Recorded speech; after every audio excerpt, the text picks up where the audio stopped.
പുരാതന ആത്മീയതയുടെ നാടായ ഭൂമിയിലെ ഏറ്റവും പഴക്കമുള്ള നാഗരികതകളിലൊന്നായ ഇന്ത്യക്ക് മറ്റാരും നഗ്നനേത്രങ്ങൾ കൊണ്ട് കാണാൻ പറ്റില്ലാത്ത ആയിരക്കണക്കിന് വർഷങ്ങളായി മറഞ്ഞിരിക്കുന്ന ദൈവിക പദ്ധതിയിൽ ഒരു രഹസ്യ പങ്കുണ്ടെന്ന് നിങ്ങൾക്കറിയാമോ? അതെ, വൈവിധ്യമാർന്ന മതങ്ങളും ആഴത്തിലുള്ള ആത്മീയ പാരമ്പര്യങ്ങളുമുള്ള ഇന്ത്യ ബൈബിളുമായുള്ള ബന്ധത്തിൽ മാത്രമല്ല, അതിന്റെ ഭാവി പ്രവചനത്തിന്റെ നിവൃത്തിയുമായി ബന്ധപ്പെട്ടതും കൂടെയാണത്. ഈ വീഡിയോയിൽ അതിനെക്കുറിച്ച് നമുക്ക് വിശദമായി കാണാം. അവസാനം വരെ കാണുക. ചിലപ്പം നമ്മുടെ ചിന്താ രീതിയെ തന്നെ മാറ്റിയേക്കും. ഞങ്ങളിടുന്ന വീഡിയോസ് എല്ലാം ഉടൻ തന്നെ ലഭിക്കാൻ സബ്സ്ക്രൈബ് ചെയ്യുക. നമുക്ക് ഇനി വീഡിയോയിലേക്ക് കിടക്കാം.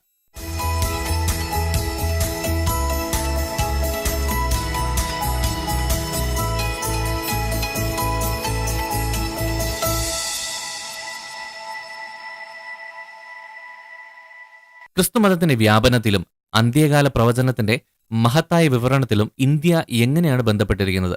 ഇന്ത്യ എന്ന പേര് പ്രത്യേകിച്ച് എടുത്തെഴുതിയിട്ടില്ലെങ്കിലും അതിന്റെ ആളുകൾ, അതിന്റെ സംസ്കാരം, സുവിശേഷമായുള്ള അപ്രതീക്ഷിതവും എന്നാൽ അഗാധമായ ബന്ധം എന്നിവയിലൂടെ ബൈബിൾ ചരിത്രത്തെ ബന്ധിപ്പിക്കുന്ന പുരാതന തിരുവെഴുത്തുകളിലേക്ക് എത്തിച്ചേരുന്ന വേരുകളുണ്ട്. നിങ്ങൾ ചിലപ്പോൾ ചിന്തിക്കുമായിരിക്കും, ഇന്ത്യ എന്ന പേര് എഴുതിയിട്ടില്ലെങ്കിൽ പിന്നെ എന്തായിരിക്കും എഴുതിയിരിക്കുകയെന്ന്.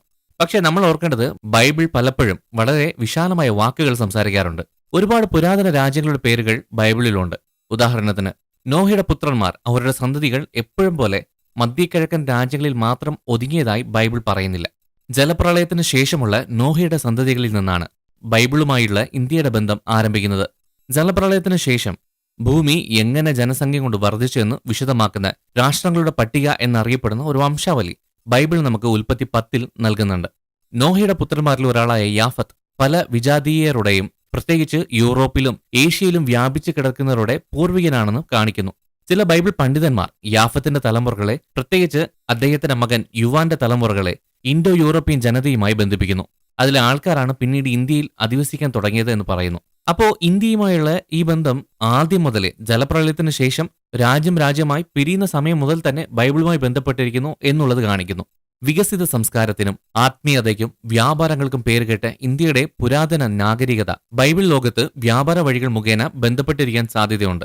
അതായത് 1 രാജാക്കന്മാർ 10:22 പറയുന്ന ശലോമോന് കിട്ടിയ സ്വർണം, രത്നങ്ങൾ, സുഗന്ധദ്രവ്യങ്ങൾ തുടങ്ങിയ ഐതിഹാസിക സമ്പത്ത് ഇന്ത്യയിൽ നിന്ന് ആയിരിക്കാനാണ് സാധ്യത എന്നാണ് പറയുന്നത്.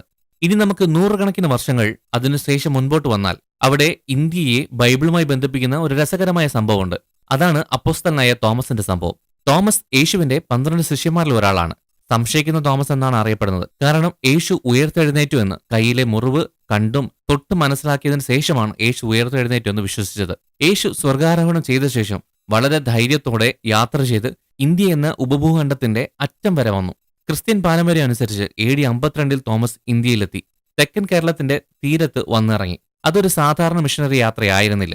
തോമസ് തൊട്ടടുത്തുള്ള രാജ്യങ്ങളിൽ ഒന്നുമല്ലായിരുന്നു സുവിശേഷം പ്രചരിപ്പിച്ചത്. മറിച്ച് സമുദ്രങ്ങൾ കടന്ന് ആയിരക്കണക്കിന് കിലോമീറ്ററുകൾ യാത്ര ചെയ്ത് ഹിന്ദുമതം, ജൈനമതം, ബുദ്ധമതം തുടങ്ങിയ പുരാതന ആത്മീയ ആചാരങ്ങൾ ആഴത്തിൽ വേറൂന്നിയ ആ ദേശത്തെത്തി. ഇന്ത്യയിലെ ആദ്യകാല ക്രിസ്ത്യൻ സമൂഹങ്ങളിൽ ചിലത് സ്ഥാപിച്ചതിന്റെ ബഹുമതി തോമസിനാണ്.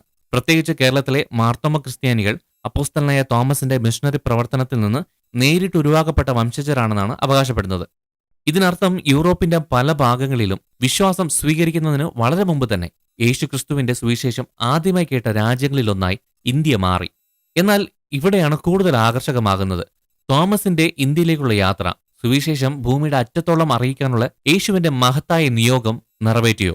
മത്തായി 28:19-20 യേശു തന്റെ ശിഷ്യന്മാർക്ക് ഈ നിയോഗം, ഈ കൽപ്പന കൊടുത്ത സമയം അവർക്ക് അറിയാവുന്ന ലോകത്തിന്റെ അറ്റമെന്ന് പറഞ്ഞ അത് ഇന്ത്യ ആയിരുന്നു. അറിവും ആത്മീയതയും കൊണ്ട് നിറഞ്ഞ നിഗൂഢമായ ഒരു വിദൂര ദേശം. ഇന്ത്യയിലെത്തുക വഴി ഇസ്രായേലിന്റെയും റോമിന്റെയും അതിർത്തികൾക്കപ്പുറത്തേക്ക് സുവിശേഷം പ്രചരിപ്പിക്കാനുള്ള ദൗത്യം തോമസ് പ്രതീകാത്മകമായി നിറവേറ്റിയതായിരിക്കാം. എന്നാൽ വേറൊരു കാര്യം കൂടി പറയാം. യേശുവും ഇന്ത്യയിൽ സന്ദർശിച്ചിട്ടുണ്ടാകും എന്നാണ് പറയുന്നത്. ഇത് ചർച്ച ചെയ്യപ്പെടുന്ന ഒരു വിഷയമാണ്.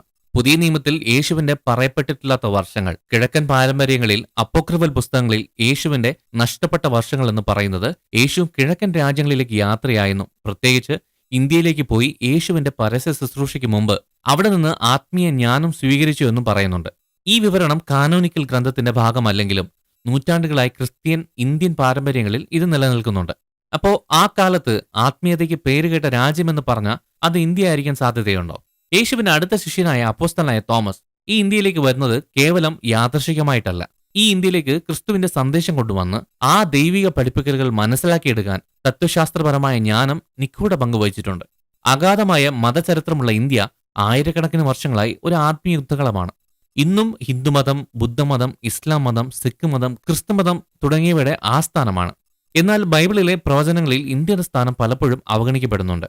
ചില ദൈവശാസ്ത്രജ്ഞരും പണ്ഡിതന്മാരും വിശ്വസിക്കുന്നത് ഇന്ത്യയുടെ ആത്മീയ വൈവിധ്യവും മഹത്തായ നിയോഗത്തിന്റെ ആത്യന്തികമായ പൂർത്തീകരണത്തിൽ ഒരു പ്രധാന പങ്ക് വഹിക്കുന്നു എന്നും ലോകാവസാനം വരുന്നതിനു മുമ്പ് ഭൂമിയുടെ എല്ലാ കോണുകളിലേക്കും സുവിശേഷം വ്യാപിക്കും എന്ന് പറയുന്നു. മത്തായി 24:14.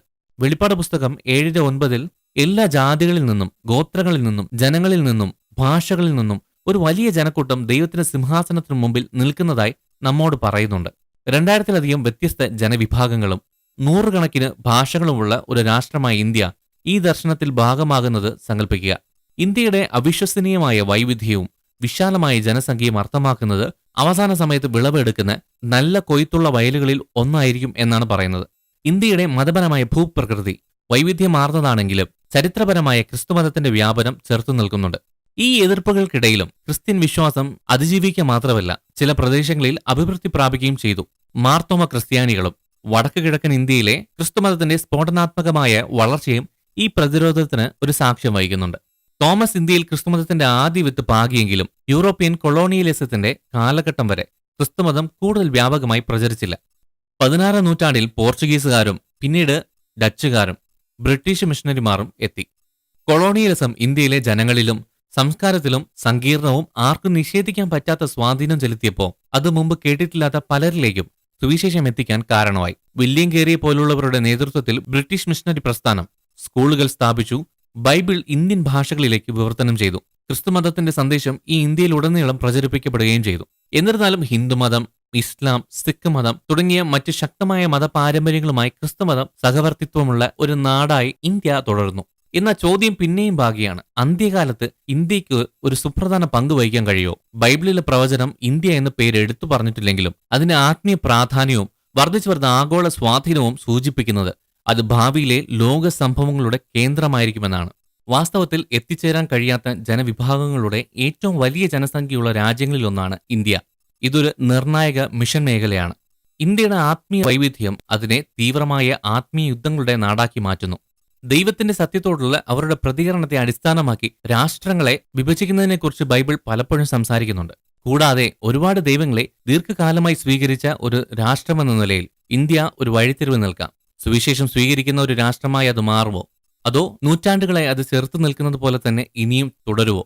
വെളിപ്പാട് പുസ്തകത്തിൽ അന്തിമ ന്യായവിധിയിൽ എല്ലാ ഗോത്രങ്ങളിലും ഭാഷകളിലും രാജ്യങ്ങളിലും നിന്നുള്ള ആളുകൾ ഒന്നെങ്കിൽ ക്രിസ്തുവിനോട് ചേർന്നോ അല്ലെങ്കിൽ അവനെതിരെ നിൽക്കുന്നത് കാണാം. കോടിക്കണക്കിന് ആൾക്കുള്ള ഇന്ത്യ തീർച്ചയായും ഈ ന്യായവിധിയിൽ വലിയ പങ്കുവഹിക്കും. ചരിത്രത്താലും ആത്മീയ പാരമ്പര്യങ്ങളാലും സമ്പന്നമായ ഇന്ത്യ ഒരു പുരാതന രഹസ്യമായും ദൈവത്തിന്റെ പ്രവചന പദ്ധതിയുടെ ഭാവി പ്രതീക്ഷയായും നിലകൊള്ളുന്നു. ബൈബിൾ ചരിത്രത്തിൽ ആഴമുള്ള ബന്ധങ്ങൾ മുതൽ സുവിശേഷം ആദ്യകാലം തന്നെ സ്വീകരിൽ ഒരാളെന്ന നിലയിലുള്ള അതിന്റെ പങ്കുവരെ വീണ്ടെടുപ്പ് പദ്ധതിയിൽ ഇന്ത്യ നല്ലൊരു പങ്ക് വഹിക്കുന്നുണ്ട്. മഹത്തായ നിയോഗം, അന്ത്യകാലം എന്നിവയുടെ പൂർത്തീകരണത്തിലേക്ക് നാം അടുത്തു വരുമ്പോൾ ഇന്ത്യക്ക് പങ്ക് കൂടുതൽ പ്രകടമാകാൻ സാധ്യതയുണ്ട്. ഈ രാജ്യത്തുടനീളം നടക്കുന്ന ആത്മീയ പോരാട്ടങ്ങൾ കേവലം സാംസ്കാരികമോ അല്ലെങ്കിൽ രാഷ്ട്രീയപരമോ അല്ല. അവ വളരെ വലിയൊരു ദൈവിക പദ്ധതിയുടെ ഭാഗമാണ്. പല ദൈവങ്ങളുടെ നാടായ ഇന്ത്യ ഒരു ദിവസം ഒരു യഥാർത്ഥ ദൈവത്തിലേക്ക് തിരിയാൻ സാധ്യതയുണ്ടോ? യേശു കർത്താവ് മടങ്ങി വരുന്നതിന് മുമ്പേ ആത്മാക്കളുടെ കൊയ്ത്തിന്റെ കാര്യത്തിൽ ഇന്ത്യ ഒരു പ്രധാന പങ്ക് വഹിക്കുമോ? ഇനി നടക്കാൻ പോകുന്ന കാര്യങ്ങളെക്കുറിച്ച് നോക്കുമ്പോൾ ഒരു കാര്യം വ്യക്തമാണ്. എല്ലാ രാജ്യങ്ങളെക്കുറിച്ചും ദൈവത്തിന് ഒരു പദ്ധതിയുണ്ട്. ഇന്ത്യയും അതിനകത്തുണ്ടെന്നുള്ളതിൽ സംശയമില്ല. നമുക്കതിനായിട്ട് കാത്തിരിക്കാം, പ്രാർത്ഥിക്കാം. പ്രവചനം അത് ഉടൻ തന്നെ സംഭവിക്കും. ദൈവത്തിന്റെ ആത്യന്തിക പദ്ധതിയിൽ ആധുനിക രാഷ്ട്രങ്ങൾ എങ്ങനെ തങ്ങളുടെ പങ്ക് വഹിക്കുന്നു എന്നതിനെക്കുറിച്ച് നമുക്ക് നോക്കാം. ഈ വീഡിയോ ഇഷ്ടമായാൽ ലൈക്ക് ചെയ്യുക, സബ്സ്ക്രൈബ് ചെയ്യുക. നിങ്ങളുടെ അഭിപ്രായങ്ങൾ താഴെ കമന്റ് ബോക്സിൽ രേഖപ്പെടുത്തുക. നിങ്ങൾ ദൈവത്താൽ അനുഗ്രഹിക്കപ്പെട്ടവർ.